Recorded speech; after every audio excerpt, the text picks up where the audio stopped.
आज हम लोग भगवद गीता के छठे अध्याय के 28 नंबर श्लोक की चर्चा करेंगे। ये बहुत ही अच्छा श्लोक है। इसे आप सुनेंगे, समझेंगे तो आपको बहुत आनंद आएगा। इसमें ज्ञान का रहस्य छिपा हुआ है, तो कृपया इसको आप लोग ध्यान से सुनिए, समझिए और इस श्लोक का आनंद उठाइए। श्लोक इस प्रकार है।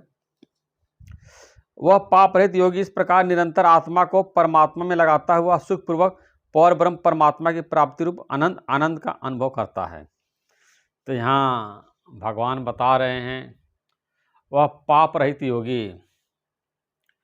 तो योगी तो सभी लोग बोलते अपने आप को, मैं भी योगी हूँ। गेरुआ वस्त्र पहन लेते हैं और दाढ़ी बढ़ा लेते हैं और माला लपेट लेते हैं, कमंडल ले लेते हैं, हिमालय की गुफा में रहते हैं या हिमालय पहाड़ पर रहते हैं या संसार में विचरते हैं, भीख मांग के पेट पालन करते हैं, दुकान दुकान घूमते हैं, पैसा मांगते हैं, भीख मांगते हैं, बताते हैं योगी हैं, सन्यासी हैं। तो भगवान बता रहे योगी के बारे में कि वो पाप रहित होता है, वो कोई भी पाप नहीं करता है। और आज आप लोग देख ही रहे हैं कि तथाकथित योगी जो अपने को मठाधीश, बड़े बड़े महान संत, पता नहीं क्या क्या बोलते हैं, बताते हैं, वो सब जेल में बंद हैं। कितनी संगीन धाराएं उनके ऊपर लगाई गई हैं।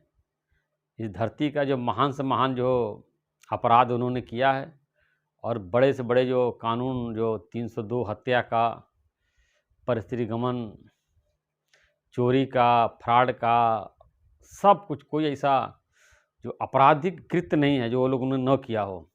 अपने को बताते योगी हैं, सन्यासी हैं। तो योगी सन्यासी बिल्कुल भी नहीं है। ये समझिए कि सन्यासी वही है जो पाप रहित है, कोई भी पाप नहीं कर रहा है। अगर कोई व्यक्ति पाप कर रहा है तो सन्यासी नहीं है, योगी भी नहीं है। और पाप रहित की बताया कि पाप क्या है। तो लोक और शास्त्र के विरुद्ध जितने भी आचरण है सब पाप है।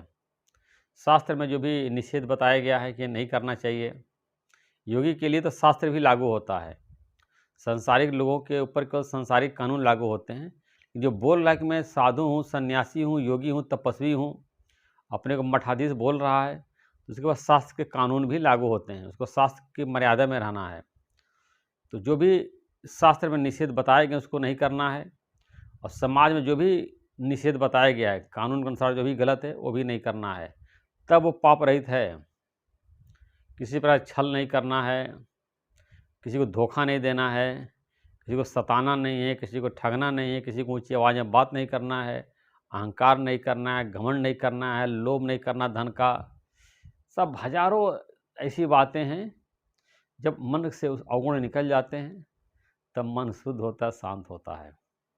मन में जितनी ज़्यादा आप अवगुण रखेंगे, मलिनता रखेंगे, कुविचार रखेंगे, अशुद्धि रखेंगे, वो आपको उतना ही अशांत करेगा।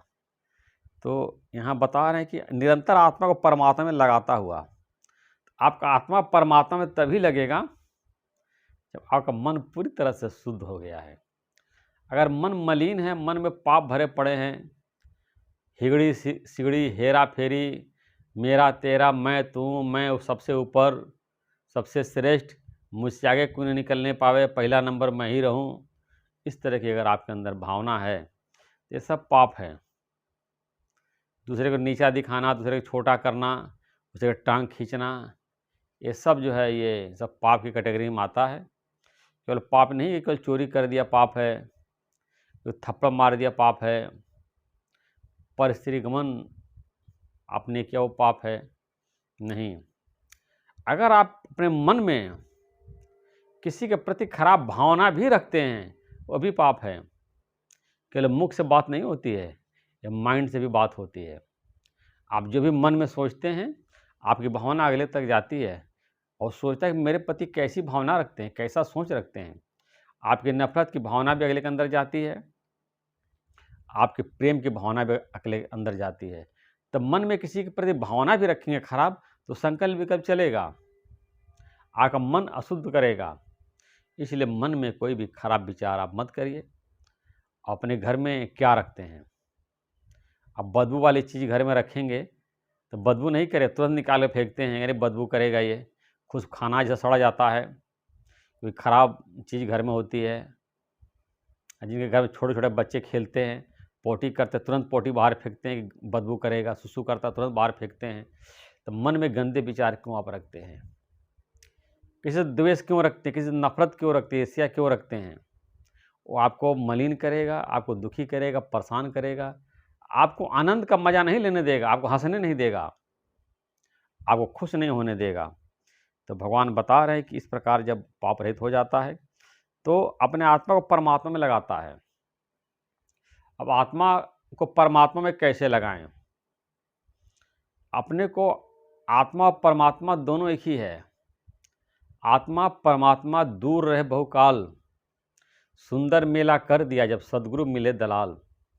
जब सच्चा सद्गुरु मिलता है, आत्मा और परमात्मा को मिलाकर एक कर देता है। तब तो परमात्मा से अलग नहीं है, तो परमात्मा का ही स्वरूप है। परमात्मा से ही उत्पन्न हुआ है, परमात्मा में स्थित है, अंत में तुम परमात्मा में ही लीन हो जाओगे। तुम्हारे और परमात्मा में कोई भेद नहीं है। जैसे जल और लहर में कोई भेद नहीं है, ऐसे आत्मा परमात्मा में कोई भेद नहीं है। जब ज्ञान होता है तो हम समझते हैं कि हम परमात्मा ही हैं। तत्व दृष्टि से जीव और ब्रह्म दोनों एक ही है। उपाधि करके भेद है। परमात्मा की उपाधि पूरा ब्रह्मांड है, संसार है, और जीव की उपाधि ये शरीर है। तो हम शरीर अपने को मान करके अपना परमात्मा से अलग अस्तित्व बनाए हुए हैं और दुखी सुखी हो रहे हैं, पाप पुण्य कर रहे हैं। लेकिन जब देह अभिमान चला जाता है, जब अभिमान हम अंदर पड़ा हुआ, देह का अभिमान पड़ा हुआ है, जब चला जाता है, अपने स्वरूप में स्थित होते हैं, तो लगता है कि हम वही परमात्मा के स्वरूप हैं। और इस सच्चित आनंद स्वरूप में उसी परमात्मा के स्वरूप हैं। परमात्मा की शक्ति हमारे अंदर है, बल्कि हमारा एक झूठा अपने एक अस्तित्व बना करके बैठे थे, वो ख़त्म हो जाता है, अपने वास्तविक स्वरूप में आ जाते हैं। तो इस प्रकार जब ज्ञान होता है हमको, तो सुखपूर्वक रहते हैं, हमेशा सुखी रहते हैं। अगर ऐसा ज्ञान हमारे अंदर नहीं है तो कभी सुखी रहेंगे, कभी दुखी रहेंगे, कभी खुशी, कभी गम। लेकिन जब ऐसा ज्ञान हो जाएगा तो हमेशा आनंद में रहेंगे और पार ब्रह्म परमात्मा की प्राप्ति आनंद का अनुभव करता है। इस तरह जब पाप रहित हो जाते हैं तो पार ब्रह्म परमात्मा का प्राप्त कर लेते हैं। अब पार ब्रह्म परमात्मा क्या है? जो निराकार शक्ति है, उसी को शास्त्रों में पार ब्रह्म परमात्मा बताया गया है। उसी परमात्मा की शक्ति से देवताओं की उत्पत्ति हुई है, मनुष्य की उत्पत्ति हुई है, पशुओं की उत्पत्ति हुई, सारे संसार की उत्पत्ति हुई है। और वही एक निराकार शक्ति सारे संसार का मूल कारण है, जिससे सारा संसार उत्पन्न हुआ, जिसमें स्थित, अंत में जिसमें लीन होगा, वही पार ब्रह्म परमात्मा है। यहाँ तक कि त्रिदेव भी जो बताए गए, ब्रह्मा, विष्णु और महेश, वही परमात्मा से उत्पन्न हुए हैं। परमात्मा स्थित, अंत में परमात्मा में ही लीन हो जाएंगे।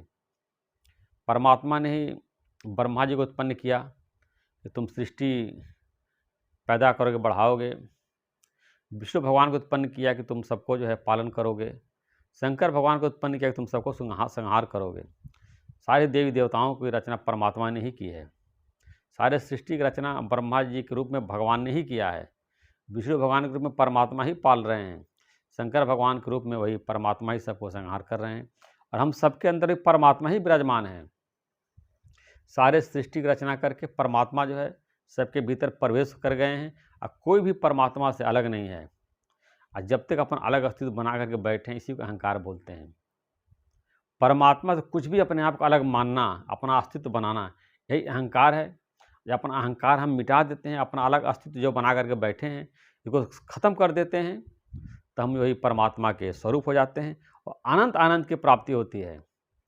ऐसा आनंद जो कभी ख़त्म नहीं होता है। संसारिक जो सुख होते हैं, क्षणिक होते हैं, कभी खुशी, कभी गम, कभी खुश हुए फिर दुखी हो जाते हैं। लेकिन ऐसा जब ज्ञान हो जाता है, आनंद की प्राप्ति होती है और परमात्मा के स्वरूप हो जाते हैं, हमेशा प्रसन्न रहते हैं और हमेशा आपके जीवन से दुख गम अलविदा हो जाते हैं।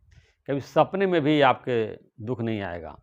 बस आप मन से सारे जो भगवान कह रहे हैं पाप निकाल दीजिए। ऐसा नहीं कि आप पाप नहीं करेंगे तो आपका जीवन नहीं चलेगा। पाप आप क्यों कर रहे हैं? क्या पाप जो लोग नहीं करते उनका जीवन नहीं चल रहा है? पाप क्यों आप कर रहे हैं? क्या ज़रूरत है पाप करने के लिए? क्या पाप नहीं करेंगे तो जीवन का निर्वाह नहीं होगा? पता नहीं, हमें समझ नहीं आता लोग पाप करते क्यों हैं, किस लिए करते हैं। पाप करने की ज़रूरत क्या है? क्या आप जो सत्य के रास्ते पर चल कर के अपना जीवन निर्वाह नहीं कर सकते हैं, जीवन नहीं जी सकते हैं? बल्कि आपको ज़्यादा आनंद आएगा। आप कोशिश करके तो देखिए, पाप का रास्ता छोड़ कर के, कुकर्म का रास्ता छोड़ कर के, खराब का रास्ता छोड़ कर के एक सत्य के मार्ग पे चल कर के देखिए, आपको जीवन में आनंद आता है कि नहीं आता है?